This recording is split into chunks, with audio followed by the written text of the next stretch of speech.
નમસ્કાર વિદ્યાર્થી મિત્રો, પેન્ટેડ એપ્લિકેશન અપડેટ થઈ ગઈ છે. તમે સંપૂર્ણ સ્વાધ્યાયનું સોલ્યુશન્સ ધોરણ 11-12 કોમર્સના વિદ્યાર્થી બિલકુલ ફ્રીમાં મેળવી શકશો. દરેક વિષયનું ક્યાંથી મળશે તો જુઓ, અહીંયા તમને અલગ અલગ ઓપ્શન દેખાય. સ્ટાન્ડર્ડ 9, 10th, 11th, 12th એની બાજુમાં છે પેન્ટેડ સાથી, એમાં ક્લિક કરવાનું. હવે એમાં ક્લિક કર્યા પછી 11મા વાળા 11મા ધોરણમાં જાય, 12મા વાળા 12મા ધોરણમાં જાય. 12મા ધોરણમાં ગયા પછી અહીંયા એક્સપ્લોર ઉપર ક્લિક કરવાનું છે. દેખાય ને, ફ્રી ફોર સ્ટુડન્ટ, તમારા માટે ફ્રી રાખ્યું છે બકુડાવ. અહીંયા વાણિજ્ય, અર્થશાસ્ત્ર, ગુજરાતી, લાઈવ લેક્ચર્સ, આ બધી વસ્તુના તમને અહીંયા મળી જશે. શું કહેવાય કે વિડીયો સાથે PDF બિલકુલ ફ્રીમાં, જે તમે જોઈ શકશો. ડેટા અપલોડ થવાનો શરૂ થઈ ગયો છે. જ્યારે તમે એપ ડાઉનલોડ કરશો ત્યારે અર્થશાસ્ત્ર, ગુજરાતી વિષય પણ આની અંદર એડ થઈ ગયા છે. અકાઉન્ટ સ્ટેટે એડ થઈ ગયા છે. નંબર 2, તમે લોકો અગર પેડ બેચમાં જોઈન થવા માંગો છો, લાઈવ લેક્ચરમાં જોરદાર ટીમ પાસે ભણવા માંગો છો, તો ધોરણ 11ના વિદ્યાર્થીઓ અહીંયાથી જોઈન થઈ શકે છે અને ધોરણ 12ના વિદ્યાર્થીઓ 12માંથી જોઈન થઈ શકે છે. હવે વિદ્યાર્થી મિત્રો, આખું વર્ષ આપણે જોરદાર તૈયારી કરીએ છીએ. 11મા ધોરણના વિદ્યાર્થીઓને અત્યારથી જ બોર્ડની તૈયારી કરાવી છે અને 12મા વાળા વિદ્યાર્થીઓને બોર્ડ માટે તો મસ્ત મજાની તૈયારી થાય છે. વધારે માહિતી તમે એક્સપ્લોર ઉપર જાશો એટલે આખી બેચની તમને અહીંયા મળી જશે. વધુ માહિતી માટે કોલ પણ કરી શકો છો. તો પેન્ટેડ ડાઉનલોડ કરો અને અપડેટ કરો, જેથી તમે લોકો સારું રિઝલ્ટ લાવી શકો. Good bye. નમસ્કાર વિદ્યાર્થી મિત્રો, સ્વાગત છે તમારું તમારી પ્રિય યુટ્યુબ ચેનલ પેન્ટેડ સાથીમાં. મિત્રો, આજના વિડીયોમાં આપણે ધોરણ 12 વાણિજ્ય વ્યવસ્થા અને સંચાલનના પ્રકરણ 2 સંચાલનના સિદ્ધાંતોના સ્વાધ્યાયના પ્રશ્નો અને તેના ઉત્તર જોઈશું. નીચેના વિકલ્પોમાંથી સાચો વિકલ્પ પસંદ કરીને લખો. 1. સંચાલનના સિદ્ધાંતો એટલે શું? જવાબ A. અનુભવોને નિચોડે છે. 2. નીચેનામાંથી કયા પરિબળોમાં ફેરફારને કારણે સંચાલનના સિદ્ધાંતોમાં બદલાવ લાવવાની જરૂરિયાત ઊભી થાય છે? જવાબ C. ટેકનોલોજીમાં ફેરફાર. 3. વૈજ્ઞાનિક સંચાલન વિચારધારાના પ્રણેતા કોણ છે? જવાબ B. Frederick Taylor. પ્રશ્ન 4. 19મી સદીના અંત સુધીમાં જે વિચારધારાઓ રજૂ થઈ તેને કઈ વિચારધારાઓ કહે છે? જવાબ C. પ્રશિષ્ટ. 5. નવ પ્રશિષ્ટ વિચારધારાના પ્રણેતા કોણ હતા? જવાબ C. Frederick Taylor. 6. તમે તમારા માણસોને સાચવો, તમારા માણસો બાકીનું તમારું બધું જ સાચવી લેશે. આ વિધાન કોણે કહ્યું હતું? જવાબ B. પ્રોફેસર ઉર્વિકે. 7. નીચેનામાંથી કયા સંચાલન શાસ્ત્રીનું પ્રદાન આધુનિક વિચારધારામાં રહેલું છે? જવાબ C. Peter F. ડ્રકર. 8. સંચાલનના સામાન્ય સિદ્ધાંતો આપનાર કોણ હતા? જવાબ C. હેનરી ફ્રેયોલ. 9. કોઈપણ કાર્યમાંથી ખોટી દિશામાં થતા બિનજરૂરી હલનચલનમાંથી ઉદ્ભવતો બગાડ દૂર કરવાની પદ્ધતિ એટલે શું? જવાબ B. ગતિ નિરીક્ષણ. 10. ધ્યેયલક્ષી સંચાલનના સિદ્ધાંતના પ્રણેતા કોણ હતા? જવાબ A. Peter F. કર. 11. શ્રમ વિભાજનના અમલ દ્વારા નીચેનામાંથી કઈ પ્રવૃત્તિ શક્ય બને છે? જવાબ B. વિશિષ્ટીકરણ. 12. જો કર્મચારીને તેમની કાર્યક્ષમતાનો યોગ્ય બદલો ન મળે તો શેમાં વધારો થાય છે? જવાબ A. મજૂર ફેરબદલીમાં. પ્રશ્ન 2. નીચેના પ્રશ્નોના એક વાક્યમાં ઉત્તર લખો. 1. સંચાલનના સિદ્ધાંતો એટલે શું? જવાબ ધંધાકીય એકમમાં માનવ વર્તણૂકને અનુકૂળ કરવા માટે અમુક નિયમો અને સિદ્ધાંતો ઘડવા પડે છે, જેથી ધ્યેય સિદ્ધિ સરળ બને છે. આ સિદ્ધાંતોને સંચાલનના સિદ્ધાંતો કહે છે. 2. સમય નિરીક્ષણ એટલે શું? જવાબ કોઈપણ કાર્યનો ભાગ પૂર્ણ કરવા માટે જેટલો સમય લાગે તે અંગે વૈજ્ઞાનિક રીતે કરવામાં આવતો અભ્યાસ એટલે સમય નિરીક્ષણ. અને ટેલરના મત અનુસાર જે કાર્ય જે સમયમાં પૂર્ણ થવો જોઈએ તેનો કાળજીપૂર્વકનો અભ્યાસ એ સમય નિરીક્ષણ છે. 3. હુકુમની એક વાક્યતા એટલે શું? જવાબ હુકુમની એક વાક્યતા એટલે કોઈપણ કામગીરી કે પ્રવૃત્તિ અંગે કર્મચારીને એક જ ઉપરી અધિકારી તરફથી હુકમો મળવા જોઈએ. પ્રશ્ન 4. સંચાલનની વિચારધારાઓ એટલે શું? જવાબ સમય અનુસાર દરેક વિચારધારાઓ તેના વિશિષ્ટ દ્રષ્ટિબિંદુની રજૂઆત કરે છે. આ વિચારધારાઓમાં પણ અનેક સંચાલન શાસ્ત્રીઓએ અલગ અલગ મત આપી જુદા જુદા સિદ્ધાંતો આપ્યા છે. તેને સંચાલનની વિચારધારાઓ કહે છે. 5. વર્તન સંબંધિત વિચારધારામાં કયા કયા ખ્યાલોનો સમાવેશ થાય છે?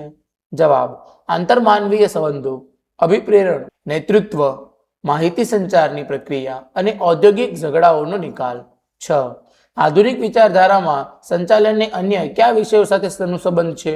જવાબ આધુનિક વિચારધારામાં સંચાલનને આંકડાશાસ્ત્ર, ગણિતશાસ્ત્ર, સમાજશાસ્ત્ર, મનોવિજ્ઞાન અને કમ્પ્યુટર ઇન્ફોર્મેશન સાથે સંબંધ છે. પ્રશ્ન 3. નીચેના પ્રશ્નોના ટૂંકમાં જવાબ આપો. 1. વૈજ્ઞાનિક સંચાલન એટલે શું? જવાબ પ્રશિષ્ટ વિચારધારામાં મહત્વનું યોગદાન આપનાર ફેડરિક વિન્સલો ટેલર અમેરિકન મિકેનિકલ ઇજનેર હતા. શરૂઆતના તબક્કે તેઓ સામાન્ય કર્મચારી એપ્રેન્ટિસ તરીકે એક કારખાનામાં જોડાયા. ત્યારબાદ ક્રમશઃ એક પછી એક કંપનીમાં પ્રદાન આપી તેઓ બેથલહેમ સ્ટીલ કંપનીના મેનેજર બન્યા. એફ.ડબલ્યુ. ટેલર સૌપ્રથમ આ દરમિયાન વૈજ્ઞાનિક સંચાલનનો સિદ્ધાંત રજૂ કર્યો. તેથી તેમને વૈજ્ઞાનિક સંચાલનના પિતા તરીકે ઓળખવામાં આવે છે. પ્રશ્ન 2. સમાનતાનો સિદ્ધાંત શું સૂચવે છે? જવાબ: કર્મચારીઓ એ સંચાલન વ્યવસ્થાનો એક ભાગ છે. કર્મચારીઓ એ જીવંત વ્યક્તિ છે, તેથી તેમની પાસેથી કામ લેવા માટે વ્યવહારુ અભિગમ અપનાવવો પડે. અધિકારીઓએ કર્મચારીઓ પાસે કામ લેતી વખતે ન્યાયપૂર્ણ અને સમાનતાથી વર્તવું જોઈએ. આ માટે વૈધિક કે રૂઢિગત વલણની જગ્યાએ અવૈધિક રૂપે વર્તન કરી એકમમાં સમાનતા સ્થાપવા માટે જરૂરી પ્રયત્નો કરવા જોઈએ.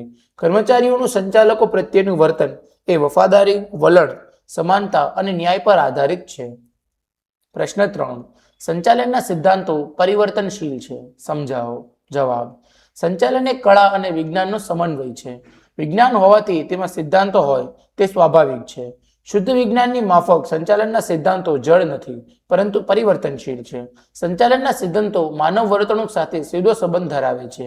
તેથી જ સમયાંતરે તેમાં જરૂરી ફેરફાર કરી નવા સિદ્ધાંતોના ઉમેરાને અવકાશ મળે છે. માનવ વર્તણૂક અને ટેકનોલોજી એવા પરિબળો છે કે જે સમયાંતરે બદલાતા રહે છે. આ પરિવર્તનોને પહોંચી વળવા સંચાલનના સિદ્ધાંતોમાં ફેરફાર થતો રહે છે. પ્રશ્ન 4. હેનરી ફેયોલ ઔદ્યોગિક સાહસની પ્રવૃત્તિઓને કયા 6 ભાગમાં વહેંચે છે? જવાબ: ટેકનિકલ પ્રવૃત્તિઓ, વાણિજ્ય પ્રવૃત્તિઓ, નાણાકીય પ્રવૃત્તિઓ, સંરક્ષણ પ્રવૃત્તિઓ, હિસાબી પ્રવૃત્તિઓ અને સંચાલકીય પ્રવૃત્તિઓ. 5. રૂલ ઓફ થંબ કોને કહે છે?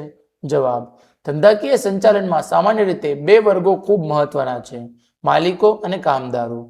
માલિકો એટલે કે સંચાલકોનો મુખ્ય હેતુ નફા અને સંપત્તિના મહત્તમીકરણનો હોય છે, જ્યારે કર્મચારીઓનું વધુ વેતન, કાર્ય સંતોષમાં રસ હોય છે.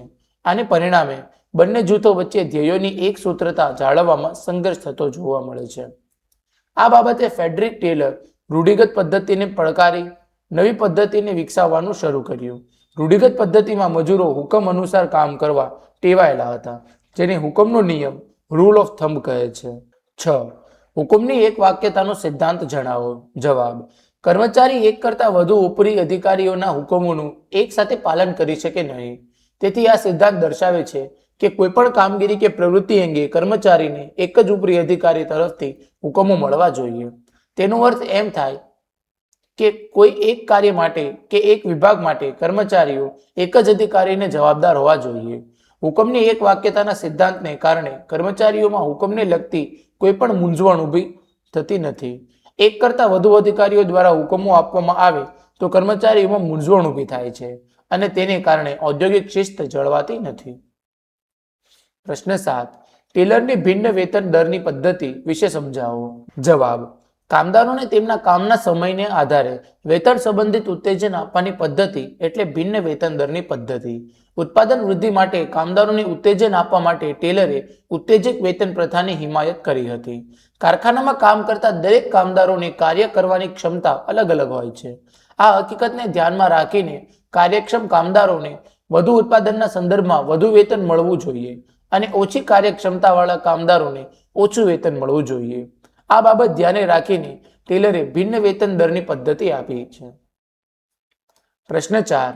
નીચેના પ્રશ્નોના મુદ્દાસર જવાબ આપો. 1. સંચાલનના સિદ્ધાંતોના મહત્વના અંગ ચર્ચા કરો. જવાબ: સંચાલનના સિદ્ધાંતો એ સંચાલકીય વર્તણૂકને દીર્ઘ દ્રષ્ટિ પૂરી પાડે છે તેમજ સંચાલન કાર્યને ખૂબ જ પ્રભાવિત કરે છે. સંચાલકો ધ્યેય સિદ્ધિ માટે તેનો ઉપયોગ કરે છે. આ સિદ્ધાંતો સંચાલકોને નિર્ણય ઘડતર માટે દિશા સૂચન કરે છે. આમ સંચાલનના સિદ્ધાંતો એ કોઈ પણ એકમ માટે ચાવીરૂપ ભૂમિકા ભજવે છે. તેનું મહત્વ નીચે મુજબ વર્ણવી શકાય. સંચાલકીય કાર્યક્ષમતામાં વધારો. સંચાલનના સિદ્ધાંતો સંચાલકોને વિવિધ પ્રકારની પરિસ્થિતિમાં કેવી રીતે કાર્ય કરવું તે માટે માર્ગદર્શન પૂરું પાડે છે, જેના દ્વારા ધંધાકીય એકમની કાર્ય પદ્ધતિમાં સુધારો આવે છે અને તેનાથી સંચાલકીય કાર્યક્ષમતામાં પણ વધારો થતો જોવા મળે છે. સંસાધનોનો ઇષ્ટતમ ઉપયોગ અને અસરકારક વહીવટ. ધંધાકીય એકમોમાં પ્રાપ્ત થતા માનવ અને ભૌતિક સંસાધનો માટે મોટે ભાગે મર્યાદિત હોય છે. તેનો ઇષ્ટતમ ઉપયોગ કરવો અનિવાર્ય છે. ઇષ્ટતમનો અર્થ એવો થાય છે કે સંસાધનોનો સંચાલનના સિદ્ધાંતો દ્વારા એવી રીતે ઉપયોગ કરવો કે જેથી ઓછામાં ઓછા ખર્ચે વધુમાં વધુ લાભ મેળવી શકાય. સંચાલનના સિદ્ધાંતો સંચાલકોને તેમના દ્વારા લેવામાં આવેલ નિર્ણયો, કાર્યોનું કારણ અને અસર જોવા માટેની તક આપે છે, જેનાથી પ્રયત્ન અને ભૂલ દ્વારા થતો બગાડ અટકાવી શકાય છે. વૈજ્ઞાનિક અને તાર્કિક નિર્ણયો માટે મદદરૂપ. નિર્ણયો હંમેશા હકીકત આધારિત, વૈચારિક રીતે લેવાયેલા, હેતુને સુસંગત અને ન્યાયી હોવા જોઈએ. તે ઉપરાંત નિર્ણયો સમયસર, વાસ્તવિકતાપૂર્ણ અને અસરકારક હોવા જોઈએ. સંચાલનના સિદ્ધાંતો સંચાલકોને યોગ્ય નિર્ણય લેવા માટે ચાવીરૂપ ભૂમિકા પૂરી પાડે છે. સંચાલનના સિદ્ધાંતોના ઉપયોગ દ્વારા પક્ષપાત અને પૂર્વગ્રહ વગરના યોગ્ય નિર્ણયો સમયસર લઈ શકાય છે. બદલાતા જતા ધંધાકીય પર્યાવરણને પહોંચી વળવા. સામાન્ય રીતે તો સંચાલનના સિદ્ધાંતો એ સામાન્ય માર્ગદર્શિકા જ છે, પરંતુ બદલાતી જતી પરિસ્થિતિમાં બદલાતા જતા ધંધાકીય પર્યાવરણને પહોંચી વળવા સંચાલનના સિદ્ધાંતોની જરૂરિયાત રહે છે. સામાજિક જવાબદારી અદા કરવા. ધંધો એ સમાજનું અવિભાજ્ય અંગ છે. નફાને ધંધાનો એક ધ્યેય ગણવામાં આવે છે, પરંતુ એકમાત્ર ધ્યેય નથી. સમાજનો વિકાસ અને ઉન્નતિ એ પણ ધંધાકીય એકમના ધ્યેય છે. સંચાલનના સિદ્ધાંતોના અસરકારક અમલ દ્વારા ધંધાકીય એકમ સરળતાથી સામાજિક જવાબદારીનું લક્ષણ સિદ્ધ કરી શકે છે. પ્રશ્ન 2. આધુનિક વિચારધારાઓ વિશે ટૂંક નોંધ લખો. જવાબ. ઈસવીસન 1960 પછી ઉદ્યોગો અને ધંધાકીય એકમોના સ્વરૂપમાં પરિવર્તન આવ્યું. પરિણામ સ્વરૂપે સંચાલનના વિશિષ્ટ અભિગમની જરૂરિયાત ઊભી થઈ. સંચાલન માત્ર એક ધંધાકીય એકમનું ક્ષેત્ર ન રહેતા સંચાલકોનો વિશિષ્ટ વ્યાવસાયિક વર્ગ આ સમય દરમિયાન ઊભો થયો. સંચાલનની સાથે મનોવિજ્ઞાન, સમાજશાસ્ત્ર, આંકડાશાસ્ત્ર, ગણિતશાસ્ત્ર અને કમ્પ્યુટર ઇન્ફોર્મેશન ટેકનોલોજીના ઉપયોગની પણ આ વિચારધારામાં હિમાયત કરવામાં આવી છે. આ વિચારધારામાં કુંતઝ, એડોનલ, જ્યોર્જ આર ટેરી જેવા સંચાલન શાસ્ત્રીઓએ પોતાનું પ્રદાન આપ્યું છે. આ ઉપરાંત પીટર એફ ડ્રકર, વિલિયમ ઓસી અને સી કે પ્રહલાદ જેવા સંચાલન શાસ્ત્રીઓએ પણ આ વિચારધારામાં ફાળો આપ્યો છે. પ્રશ્ન 3. સંચાલનના સિદ્ધાંતો એ માનવ વર્તણૂક પર આધારિત છે. વિધાન સમજાવો. જવાબ.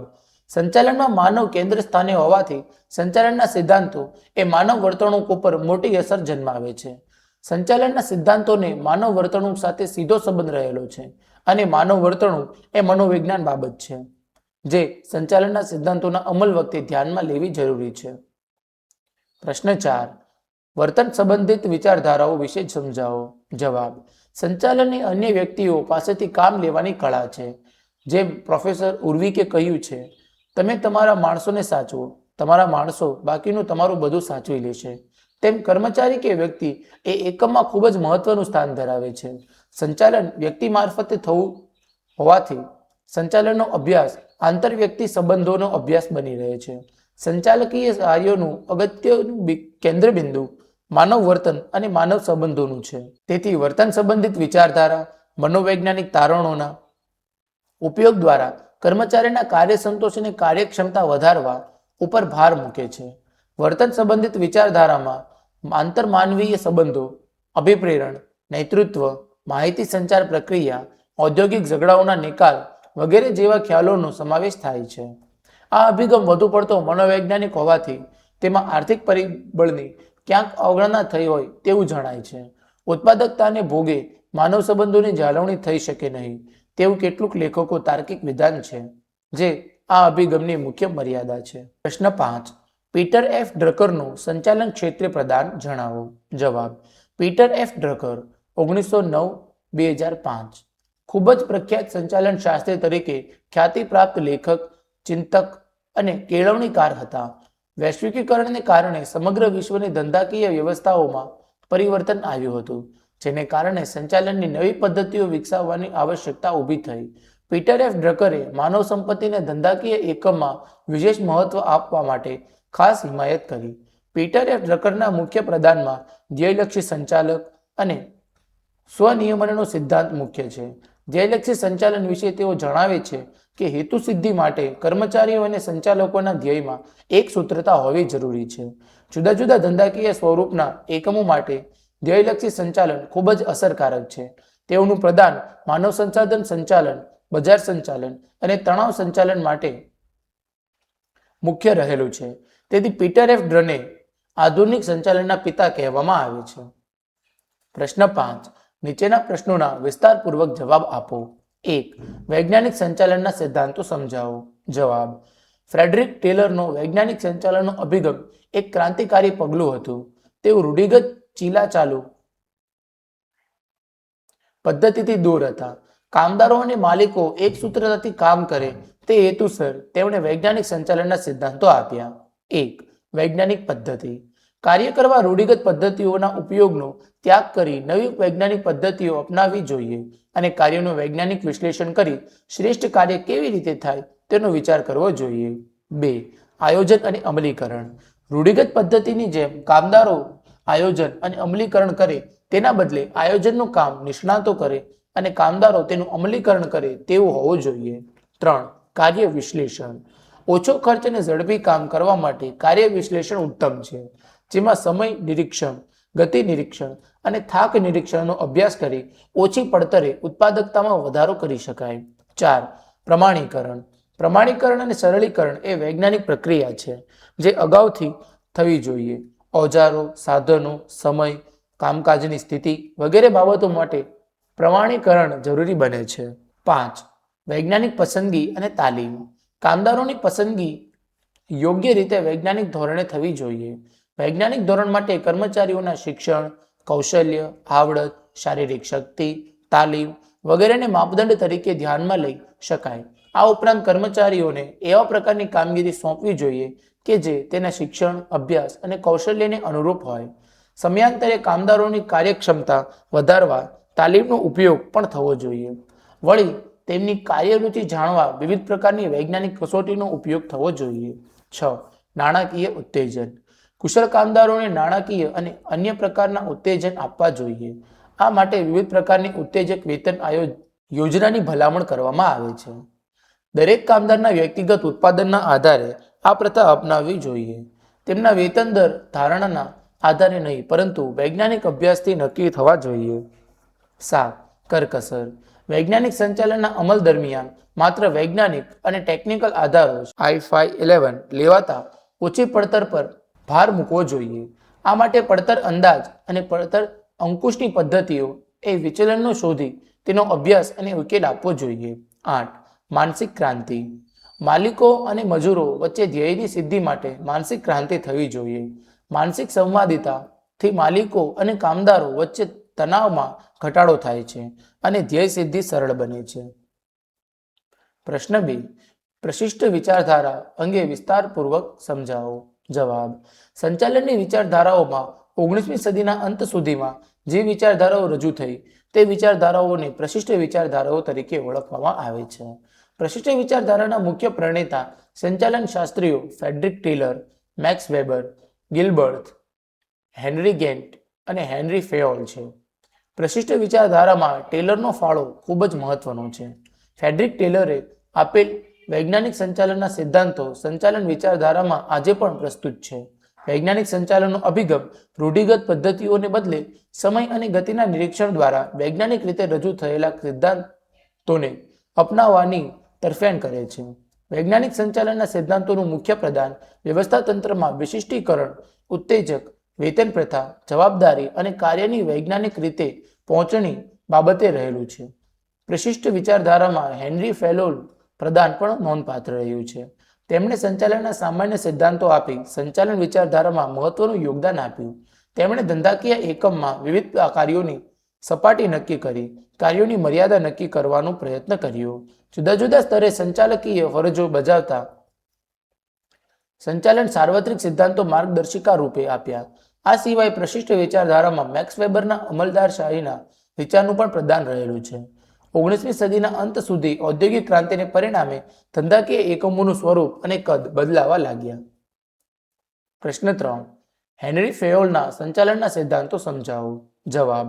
સંચાલનના સિદ્ધાંતો રજૂ કરનાર હેનરી ફેયોલ એક ફ્રેન્ચ એન્જિનિયર અને ઉદ્યોગપતિ હતા. ઈસવીસન 1916માં તેમણે પોતાના પુસ્તક ઔદ્યોગિક અને સામાન્ય સંચાલન ઇન્ડસ્ટ્રીયલ એન્ડ જનરલ મેનેજમેન્ટમાં આ સિદ્ધાંતોની રજૂઆત કરી. હેનરી ફેયોલે ઔદ્યોગિક સાહસની વહીવટી પ્રવૃત્તિઓને સિદ્ધાંતોની સરળતા અને સ્પષ્ટતા માટે 6 ભાગમાં વહેંચી હતી. હેનરી ફેયોલ સંચાલનના સિદ્ધાંતો વિકસાવ્યા જે સંપૂર્ણપણે નવા હતા. તેમનું માનવું હતું કે કોઈપણ ઔદ્યોગિક એકમમાં સંચાલકે સફળ થવા માટે માત્ર જ્ઞાન જ મહત્વનું નથી, પરંતુ જે તે ઔદ્યોગિક એકમના સ્વરૂપને અનુરૂપ કામગીરીની પદ્ધતિ વાકેફ હોવું જરૂરી છે. હેનરી ફેયોલે તેમના અનુભવ તેમજ જ્ઞાનને આધારે સંચાલનના 14 મહત્વના સિદ્ધાંતો રજૂ કર્યા હતા, જે સંચાલન ક્ષેત્રે ખૂબ જ ઉપયોગી સાબિત થયા છે. ઉપરોક્ત સિદ્ધાંતો રજૂ કરતા શ્રી હેનરી ફેયોલ જણાવે છે કે આ માત્ર માર્ગદર્શક સિદ્ધાંતો જ છે. આ સિદ્ધાંતોની સફળતાનો આધાર સંચાલકોની કુશાગ્ર બુદ્ધિ પર રહેલો છે. તે એક શાણપણાનું કામ કરે છે. 1. શ્રમ વિભાજનનો સિદ્ધાંત. સંચાલનમાં કર્મચારીઓ તથા સંચાલકોની કાર્યક્ષમતા વધારવા પર ભાર મૂકવામાં આવે છે. ઉત્પાદનના સાધનોના ઇષ્ટતમ ઉપયોગ દ્વારા ઉત્પાદકતા વધારી શકાય છે. આ ઉપરાંત કર્મચારીઓ તથા સંચાલકોની કાર્યક્ષમતા વધારવા માટે શ્રમ વિભાજન જરૂરી છે. શ્રમ વિભાજનને કારણે વિશિષ્ટીકરણ પણ શક્ય બને છે. શ્રમ વિભાજન સંચાલકોની કક્ષાએ તેમજ કારખાના કક્ષાએ એમ બંને કક્ષાએ થવું જરૂરી છે. તેનાથી વિશિષ્ટીકરણના સિદ્ધાંતોનો લાભ લેવો જોઈએ. 2. સત્તા અને જવાબદારીનો સિદ્ધાંત. સત્તા અને જવાબદારી એ એક સિક્કાની બે બાજુઓ છે. જવાબદારી વગરની સત્તા અને સત્તા વગરની જવાબદારી બંને અધૂરા છે. જ્યારે તાબેદારને કામ વિશેની કોઈ જવાબદારી સોંપવામાં આવે ત્યારે તે અંગેની સત્તા પણ સોંપવી જરૂરી છે.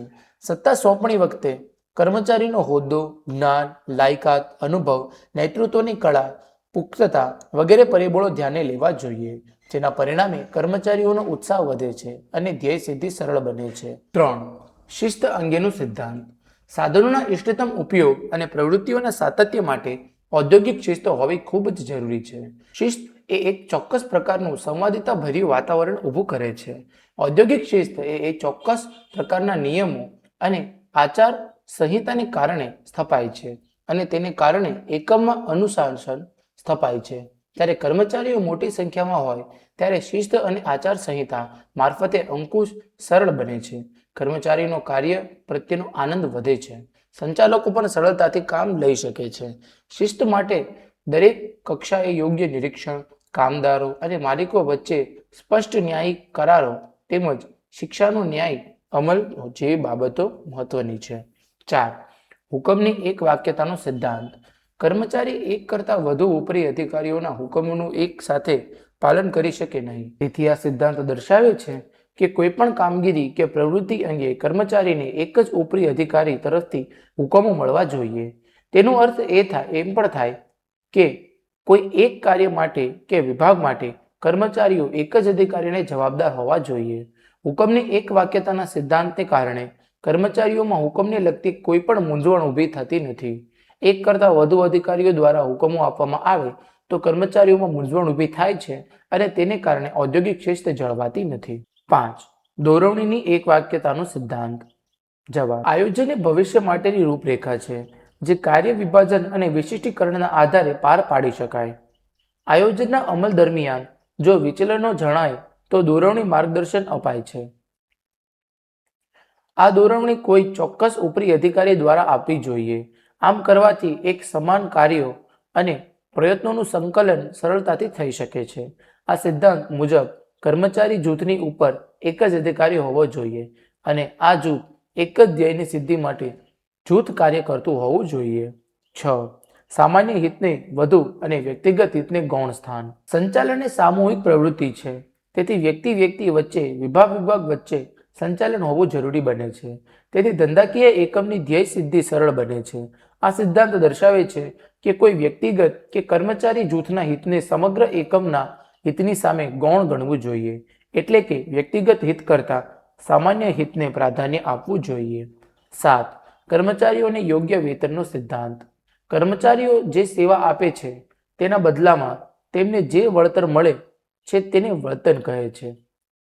આ સિદ્ધાંત મુજબ પેઢીના કર્મચારીઓને ચૂકવવામાં આવતું વેતન ન્યાયી હોવું જોઈએ. નિયમ અનુસાર વેતનની ચૂકવણી એ માલિક અને કર્મચારીઓ વચ્ચેનો સંબંધ સુદૃઢ બનાવે છે. એકમમાં બધા જ કર્મચારીઓ એકસરખી કાર્યક્ષમતાથી કાર્ય કરતા હોતા નથી. એકમોમાં કેટલાક કાર્યદક્ષ કર્મચારીઓ પણ હોય છે, જેઓ નિશ્ચિત કરતાં વધારે ઉત્પાદન અને કામ આપે છે. તેઓને તેમની કાર્યક્ષમતાનો બદલો મળવો જરૂરી છે. આમ કરવાથી મજૂર કે ફેરબદલી દર ઘટે છે. કુશળ કારીગરો માટે બોનસ, નફા ભાગ, સંચાલક મંડળમાં પ્રતિનિધિત્વ વગેરે જેવી પ્રોત્સાહક યોજનાઓ પણ અમલમાં મૂકવી જોઈએ. 8. કેન્દ્રીકરણનો સિદ્ધાંત. વ્યવસ્થાતંત્રના માળખાને સફળ બનાવવા માટે કેટલાક અંશે સત્તાનું કેન્દ્રીકરણ કે વિકેન્દ્રીકરણ થવું જોઈએ તેની સ્પષ્ટતા હોવી જરૂરી છે. વ્યવસ્થાતંત્રમાં જેટલો અંશે સત્તાની સોંપણી થઈ નથી તેને કેન્દ્રીકરણ કહેવામાં આવે છે. કર્મચારીઓની શક્તિનો શ્રેષ્ઠ ઉપયોગ થાય તે માટે કેન્દ્રીકરણના સિદ્ધાંતને અપનાવવો જરૂરી છે. મોટા કદના એકમોમાં કેન્દ્રીકરણ સફળ છે. તેથી એકમના કદ મુજબ કેન્દ્રીકરણ અને વિકેન્દ્રીકરણ કરવામાં આવતું હોય છે. 9. સત્તાની રૈખિક સાંકળોનો સિદ્ધાંત. આ સિદ્ધાંત સત્તાની ઉચ્ચ વહીવટી અધિકારીઓની લઈ તળ સપાટીના કર્મચારીઓ સુધીની સાંકળ રચવા પર ભાર મૂકે છે. સત્તાની સાંકળ ઉચ્ચ સંચાલકોથી લઈ તળ સપાટી સુધી વણતૂટેલી રહેવી જોઈએ. દરેક સપાટીને અનુરૂપ સત્તા અને જવાબદારીની વહેંચણી થવી જોઈએ. એકમમાં કામ કરતા કર્મચારીને ખ્યાલ હોવો જોઈએ કે તે કોને જવાબદાર છે અને તેને કોણ જવાબદાર છે. તેને લીધે એક રૈખિક સાંકળ ઉદ્ભવે છે જે ઉચ્ચ સપાટીથી નીચેની તરફ જાય છે અને તળ સપાટીથી ઉચ્ચ સપાટી તરફ માહિતી પ્રેષણ થાય છે. 10. વ્યવસ્થાનો સિદ્ધાંત. આ સિદ્ધાંત બે વસ્તુ પર ભાર મૂકે છે: માલ સામાનની અને સામાજિક વ્યવસ્થા. માલ સામાનની દરેક વસ્તુ તેના યોગ્ય સ્થાને હોવી જોઈએ. તેવી જ રીતે યોગ્ય લાયકાત કૌશલ્ય ધરાવતા કર્મચારીઓને યોગ્ય સ્થાને મૂકવો જોઈએ. કોઈ ચોક્કસ સ્થાન માટે યોગ્ય કર્મચારીઓની ભરતી અંગેની પણ વ્યવસ્થા જોઈએ. 11. સમાનતાનો સિદ્ધાંત. કર્મચારીઓ એ સંચાલન વ્યવસ્થાનો એક ભાગ છે. કર્મચારીઓ એક જીવંત વ્યક્તિ છે, તેથી તેમની પાસેથી કામ લેવા માટે વ્યવહારુ અભિગમ અપનાવવો પડે. અધિકારીઓએ કર્મચારીઓ પાસે કામ લેતી વખતે ન્યાયપૂર્ણ અને સમાનતાથી વર્તવું જોઈએ. આ માટે વૈધિક કે રૂઢિગત વલણની જગ્યાએ અવૈધિક રૂપે વર્તન કરી એકમમાં સમાનતા સ્થાપવા માટે જરૂરી પ્રયત્ન કરવા જોઈએ. કર્મચારીઓનું સંચાલકો પ્રત્યેનું વર્તન એ વફાદારી, વલણ, સમાનતા અને ન્યાય પર આધારિત છે.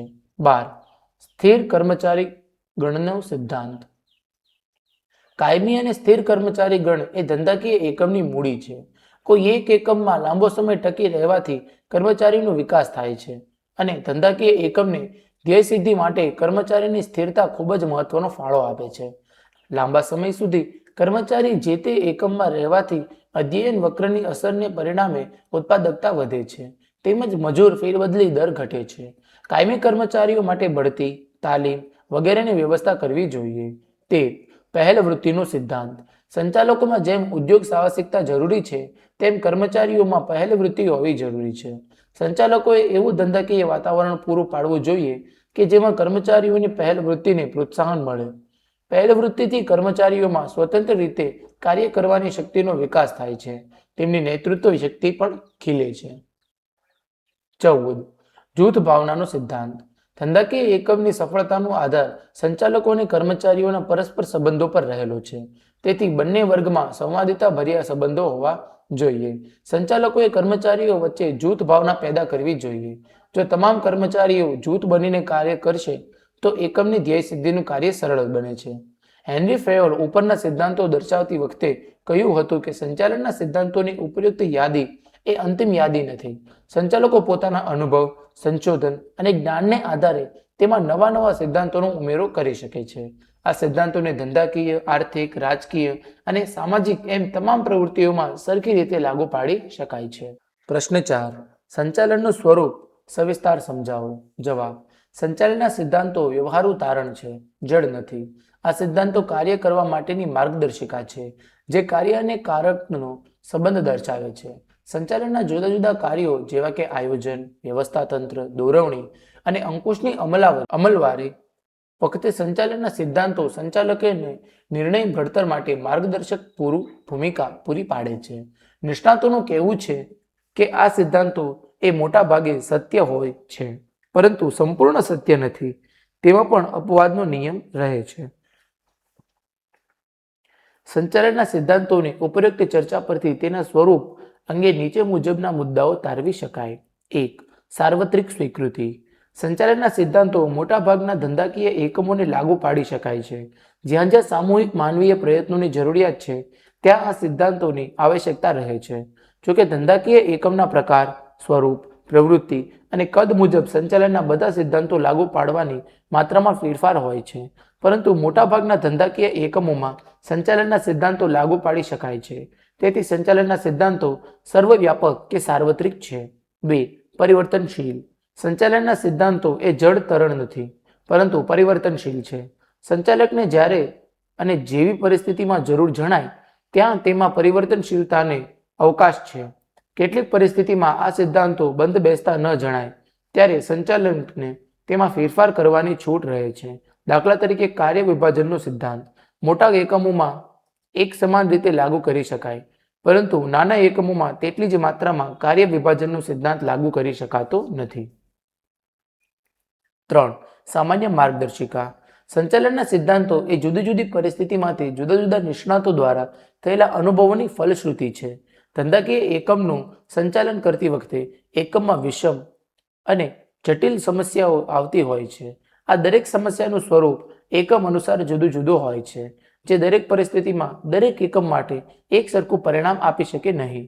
તેથી સંચાલનના સિદ્ધાંતોને દરેક એકમ માટે ચુસ્ત રીતે શકાય નહીં, પરંતુ સિદ્ધાંતો માત્ર એક માર્ગદર્શિકા તરીકે સાનુકૂળ પરિસ્થિતિમાં ઉપયોગ કરી ઇચ્છિત પરિણામો મેળવી શકાય છે. 4. માનવ વર્તણૂક પર આધારિત. સંચાલનમાં માનવ કેન્દ્ર સ્થાને હોવાથી સંચાલનના સિદ્ધાંતો એ માનવ વર્તણૂક ઉપર મોટી અસર જન્માવે છે. સંચાલનના સિદ્ધાંતોને માનવ વર્તણૂક સાથે સીધો સંબંધ રહેલો છે અને માનવ વર્તણૂક એ મનોવૈજ્ઞાનિક બાબત છે જે સંચાલનના સિદ્ધાંતોના અમલ વખતે ધ્યાનમાં લેવી જરૂરી છે. 5. આકસ્મિકતા. સંચાલનના સિદ્ધાંતો લાગુ પાડવા માટેનું એક તત્વ આકસ્મિકતા પણ છે. કોઈ એક ચોક્કસ અનિવાર્ય પરિસ્થિતિમાં આ સિદ્ધાંતોના ઉપયોગ દ્વારા એકમ જરૂરી નિર્ણયો લઈ ધ્યેય સિદ્ધિ સરળ બનાવી શકે છે, જેમ કે કર્મચારીઓને યોગ્ય અને વાજબી મહેનતાણું ચૂકવવું જોઈએ. શું આ યોગ્ય અને વાજબી છે? તે આકસ્મિકતા કે જરૂરિયાતને આધારે અસરકારકતા પરિબળોને ધ્યાને લઈ નક્કી કરી શકાય છે. મિત્રો, અહીં આપણો સ્વાધ્યાય એ પૂર્ણ થાય છે. તમે હજુ સુધી પેન્ટેટ સાથે સાથે ન જોડાયા હો તો આજે જ પેન્ટેટ સાથેને સબસ્ક્રાઇબ કરો. હવે આપણે મળીશું એક નવા પાઠના સ્વાધ્યાયના પ્રશ્નો અને તેના ઉત્તરો સાથે. નમસ્કાર વિદ્યાર્થી મિત્રો, પેન્ટેડ એપ્લિકેશન અપડેટ થઈ ગઈ છે. તમે સંપૂર્ણ સ્વાધ્યાયનું સોલ્યુશન્સ ધોરણ 11-12 કોમર્સના વિદ્યાર્થી બિલકુલ ફ્રીમાં મેળવી શકશો. દરેક વિષયનું ક્યાંથી મળશે તો જુઓ, અહીંયા તમને અલગ અલગ ઓપ્શન દેખાય. સ્ટાન્ડર્ડ 9, 10th, 11th, 12th એની બાજુમાં છે પેન્ટેડ સાથી, એમાં ક્લિક કરવાનું. હવે એમાં ક્લિક કર્યા પછી 11મા વાળા 11મા ધોરણમાં જાય, 12મા વાળા 12મા ધોરણમાં જાય. 12મા ધોરણમાં ગયા પછી અહીંયા એક્સપ્લોર ઉપર ક્લિક કરવાનું છે. દેખાય ને, ફ્રી ફોર સ્ટુડન્ટ્સ, તમારા માટે ફ્રી રાખ્યું છે બકુડાવ. અહીંયા વાણિજ્ય, અર્થશાસ્ત્ર, ગુજરાતી, લાઈવ લેક્ચર્સ, આ બધી વસ્તુના તમને અહીંયા મળી જશે. શું કહેવાય કે વિડીયોઝ સાથે PDF બિલકુલ ફ્રીમાં, જે તમે જોઈ શકશો. ડેટા અપલોડ થવાનો શરૂ થઈ ગયો છે. જ્યારે તમે એપ ડાઉનલોડ કરશો ત્યારે અર્થશાસ્ત્ર, ગુજરાતી વિષય પણ આની અંદર એડ થઈ ગયા છે. અકાઉન્ટ સ્ટેટે એડ થઈ ગયા છે.